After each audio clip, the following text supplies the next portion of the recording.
آپ کے سامنے یہ عظیم الشان جلوس میں آپ کے سامنے عمدۃ المتکلمین خطیب اہل بیت عالی جناب مولانا سید ندیم رضا زیدی فیض آباد آپ کے سامنے روبرو ہیں، مصائب کربلا اور فضائل اہل بیت آپ کی خدمت میں پیش کریں گے، سماعت کریں۔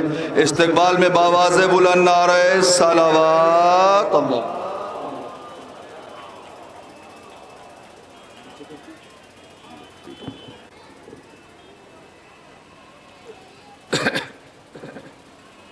لا حول ولا قوة الا باللہ العلی العظیم۔ اعوذ باللہ السمیع العلیم من الشیطان اللعین الرجیم۔ بسم اللہ الرحمن الرحیم۔ الحمد للہ رب العالمین، والصلاة والسلام علی اہلہا۔ بسم اللہ الرحمن الرحیم۔ اذا اصابتهم مصیبہ قالوا انا للہ وانا الیہ راجعون۔ سوگواران اہل بیت، ماتمداران مظلوم کربلا، ایک زمانے سے آپ کی خدمت میں یہ حاضر ہوتا رہا ہوں، اور سب کو پتہ ہے یہ چلتا ہوا قافلہ یہاں پہ منزل لے لیتا ہے۔ کتنے خوش نصیب ہیں ہم آپ کہ غریب حسین کے رونے والوں کے لیے فرش بچھا ہے تاکہ آپ آرام سے بیٹھ جائیں۔ چند منٹ آپ نے دیکھا میں نے کہیں بھی تقاریر میں فضائل نہیں پڑھ پاتا، کیونکہ مجھے احساس ہوتا ہے کہ جب مجمع بیٹھتا ہے تو بہت لوگ زیادہ دیر بیٹھ بھی نہیں پاتے، لیکن جو لوگ بیٹھے ہیں یا دور ہیں دراز ہیں، میں ایسے کیسے کہوں کہ آپ آ جائیے، لیکن اتنا ضرور کہوں گا کہ رونے والے دو طرح کے ہوتے ہیں۔ ایک وہ ہوتا ہے جس کے گھر کا جنازہ نکلتا ہے، جس کے گھر کا جنازہ نکلتا ہے وہ دور سے تماشا نہیں دیکھتا ہے، وہ جب جنازہ نکلنے لگتا ہے بہنیں ہیں تابوت پکڑ لیتی ہے، بیٹیاں ہیں کہتی میرے بابا کہاں جا رہے ہو، عزیز اقربا کہتے میرے وارث کہاں جا رہے ہو، اور بیٹے اور چاہنے والے کہتے ہیں کہ اب ہم آخری مرتبہ آپ کو دیکھ رہے ہیں۔ اور کچھ وہ ہوتے ہیں جو پرسہ دینے آتے ہیں ان گھر والوں کو، ان سے کوئی شکایت نہیں ہوتی، وہ چاہے جیسے پرسہ دے، لیکن آپ کی خدمت میں یہ عرض کرنا ہے کہ یہ دھوپ میں گرمی میں یہاں اور آپ جو بیٹھے ہیں نا، یہیں ہمارا وقت کا امام بھی بیٹھا ہے۔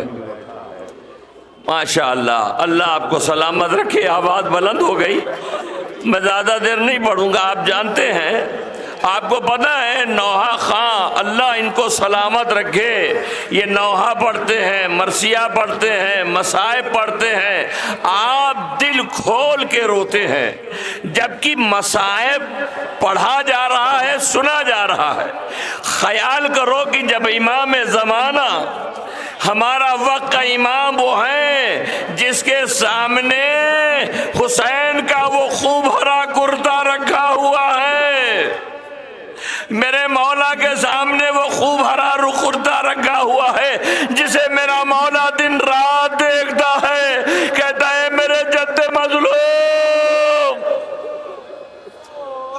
جی چاہتا خون کے آنسو روں۔ آپ کو پتہ ہے ہمارے مولا امام زمانہ کے سامنے ذوالفقار بھی تڑپ رہی ہے، اور یہ ذوالفقار زبانے بے زبانی سے کہتی ہے مولا کب آپ کا ظہور ہوگا؟ ارے مجھ سے آقا نے جد نے آپ کے علی اصغر کی قبر بنائی تھی، ہم کو قیامت میں کیا منہ دکھائیں گے کہ جس کے ذریعے علی اصغر کی قبر بنی تھی تاکہ علی اصغر زمین میں دفن ہو جائے، لیکن وہ بھی اصغر 11 محرم کو رباب کے سامنے نیزہ گڑا گڑا کر اجرکم اللہ ذرا آوازیں بلند ہو گئی۔ خدا آپ کو سلامت رکھے۔ اے میری ماں بہنوں، میں آپ سے دست بستہ ہاتھ جوڑ کے عرض کر رہا ہوں، میں دیکھ رہا ہوں تمہارے ساتھ چھوٹی چھوٹی بچیاں بیٹھی ہیں، کتنی مائیں ہیں جن کی گود میں بچہ ہے۔ آپ کھڑے کھڑے بچے کو لے کے تھک گئی ہوں گی نا، آپ بچوں کو ساتھ لے کے آئی ہوں گی، آپ کے بچوں کو پیاس بھی لگی ہے نا۔ روزاداروں اور جلوس کے میزبانوں نے آپ کے لیے کتنا بڑا اہتمام کیا ہے۔ بس یہی مصائب ہے، مصائب پڑھا نہیں جاتا، یہی مصائب ہے۔ آؤ دنیا والوں، ہمارے ہندوستان میں آ کے سبق لو۔ جب گرمی کا زمانہ آتا ہے تو درختوں میں مٹی کے ہانڈی میں پانی رکھ دیا جاتا ہے، درختوں میں مٹی کے ہانڈی میں پانی رکھ دیا جاتا ہے۔ کسی نے پوچھا کیوں؟ کہا جب گرمی شدید ہوتی ہے تو چڑیوں کے پانی کا انتظام کیا جاتا ہے۔ آئے رونے والوں، جس ملک میں ایک پرندے کا یہ خیال، ہائے زہرا کا لال علی اصغر کو لے کے کھڑا ہے، اے ظالمو، اس کی ماں کا دودھ خشک ہو گیا ہے، آؤ اسے پانی پلا لے جاؤ۔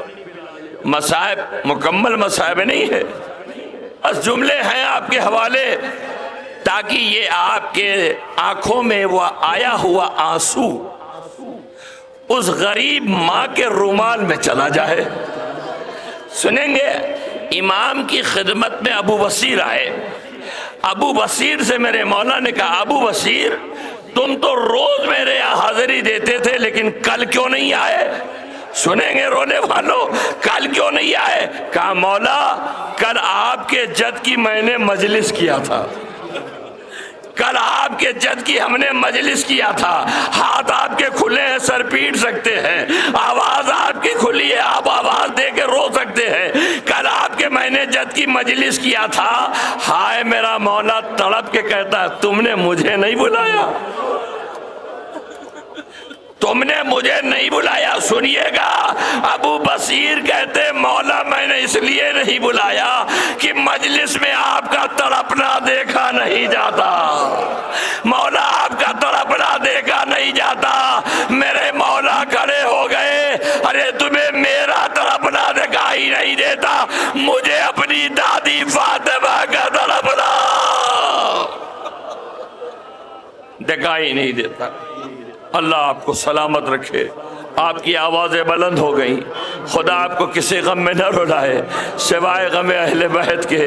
جب سے محرم کا چاند نکلا ہے مسلسل رو رہے ہو، مسلسل ماتم کر رہے ہو، مسلسل گریہ کر رہے ہو۔ یہ اہتمام مجلس کا، تقاریر کا اور شبی کا، اور آپ کے سامنے جو کچھ بھی مناظر پیش کیے جا رہے ہیں شریعت کے دائرے میں شاعر اللہ کی نوعیت سے، یہ صرف اس لیے ہے کہ اس غریب حسین پہ رو لو۔ جب آپ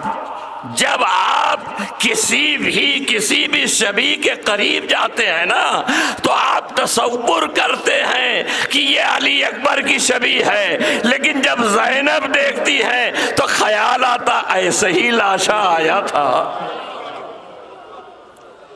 گہوارہ دیکھا ایسے ہی میرا اصغر آیا تھا۔ آپ کی آوازیں بلند ہو گئی۔ سنیں گے آپ، اہل بیت کی غیرت کو کوئی برداشت کر سکتے؟ ان کی کتنی بڑی غیرت ہے۔ میری ماں بہنوں، آپ جلوس کے آگے دیکھیے، اماریاں ہیں نا، کتنے اہتمام سے اماری نکالی گئی ہے۔ میرے بھائیوں، میرے دوستوں، میرے نوجوانوں، ایک کام کرنا، اگر تم شبیہ دیکھو تو یہ احترام سے سر جھکا لینا، یہ عباس کی شہزادی کی سواری ہے، یہ حسین کی بہن کی شہزادی، یہ لیلہ علی اکبر کی ماں کی ہے، یہ رباب علی اصغر کی ماں کی ہے۔ لیکن ہاں، اماری کے آگے جانا تو سر جھکا لینا، لیکن جب عباس کے علم کے آگے جانا تو ہاتھ نہ بڑھانا، ہاتھ نہ بڑھانا، کیونکہ آداب اسلامی میں ہے جب کوئی مسافے کے لیے ہاتھ بڑھاتا ہے تو دوسرا بھی ہاتھ بڑھاتا ہے، ہائے عباس۔ جب کوئی عزادار ہاتھ بڑھاتا ہے سکینہ کا چچا تڑپ جاتا ہے، سکینہ کا چچا تڑپ جاتا ہے۔ 11 محرم کو قافلہ چلا تھا، پورا مصائب نہیں، بیویاں سوار ہو گئی۔ جب ساری بیویاں سوار ہو گئیں تو ایک مرتبہ شمر کہتا ہے کیا سب سوار ہو گئے؟ کہا ہاں۔ ایک مرتبہ دیکھا اور پھر لوٹ کے آیا، کہا قافلہ روک دیا جائے۔ قافلہ روک دیا گیا۔ پھر اس کے بعد شمر نے ہر بیوی کی گودی دیکھنا شروع کیا۔ میری ماں بہنوں خدا سلامت رکھے، ہر بیوی کی گودی دیکھنا شروع کیا۔ زینب کہتی ہے خدا خیر کرے۔ اب ایک مرتبہ کیا دیکھا؟ رباب کی گود میں سکینہ ہے۔ شمر نے رباب کی گود سے سکینہ کو چھینا۔ جیسے ہی سکینہ کو چھینا، سکینہ نے کربلا کا رخ کر کے کہا چچا، چچا اب خیر نہیں ہے۔ شمر میں یہ نہیں پڑھ پاتا کہ بی بی کو کیسے لے گیا، بی بی کو کیسے لے گیا۔ ہائے 4 سال کی بچی، کلائی پکڑا ہوگا وہ بھی کمزور، گلا پکڑا ہوگا وہ بھی کمزور، اور اگر زلفیں پکڑی ہوگی کھیستا ہوا لایا۔ کسی نے کہا شمر جب بیویاں سوار ہو گئی تھی تو سکینہ کو کیوں لایا؟ کہا اسی قافلے میں کسی بیوی نے کہا تھا کہ سکینہ کہیں گر نہ جائے۔ سنو عزادارو مجلس تمام ہے، سکینہ کہیں گر نہ جائے، لہذا میں ان کے لیے انتظام کر رہا ہوں کہ اطمینان رکھو اب سکینہ نہیں گریں گی۔ اللہ آپ کو سلامت رکھے۔ شام تک آپ جلوس میں جائیں گے، جب اونٹ پر ہماری اتر جائے تو دیکھنا اونٹ کی ہڈی کیسے چلتی ہے۔ ظالم نے ہماری اتاری نہیں، ماری نہیں ہے، ظالم نے سکینہ کو گود میں لیا، اونٹ کی پوچھ پر لٹایا، رسی سے جکڑنا شروع ہو گیا۔ جیسے ہی اونٹ کھڑا ہوا سکینہ نے کہا چچا، دادی کی بھی پسلی ٹوٹی تھی، میری بھی پسلی ٹوٹ گئی۔ بس مجلس تمام، خدا آپ کو سلامت رکھے، کسی غم میں نہ رلائے۔ آج امام حسن کی شہادت ہے، آج رسول خدا کی شہادت ہے۔ ایک ایک جملہ سنو۔ 29 ذی الحجہ سے آج تک فاطمہ سکینہ جو یتیم ہوئی ہے اس کے بابا کا پرسہ لے رہی تھی، آج فاطمہ خود یتیم ہو گئی۔ آج جناب قاسم یتیم ہو گئے۔ جناب عباس کا مصائب سنا کرتے ہیں، جب یزید کا دربار آیا اور یزید کے دربار میں سب سر نہیں لائے گئے، یزید کے دربار میں 3 سر خاص طور سے لایا گیا تاکہ یزید سے انعام لیا جائے۔ اولاد والوں، آپ تو حسین کے عزادار ہیں، آپ تو رونے کے لیے تیار ہیں۔ یزید کی نگاہ ایک خوبصورت سے چہرے پہ پڑی۔ اللہ ہماری بہنوں کو سلامت رکھے اور ان کے بھائیوں کو سلامت رکھے۔ مطلب یزید کہتا یہ کس کا سر ہے؟ کیا یہ حسین کے لال اکبر کا سر ہے، یہ حسین کے لال اکبر کا سر ہے۔ یزید نے اکبر کا سر دیکھ کے کہا مجلس تمام ہے، کیا علی اکبر اتنا خوبصورت تھا؟ کیا علی اکبر اتنا خوبصورت تھا؟ شمر نے کہا ہاں۔ کہا اطلاع بتاؤ، اکبر پہلے مارے گئے کہ حسین پہلے مارے گئے؟ کہا اکبر پہلے مارے گئے۔ کہا پھر حسین کو کیوں ذبح کیا؟ حسین تو پہلے ہی مر گئے ہوگے، حسین تو پہلے ہی مر گئے ہوں گے۔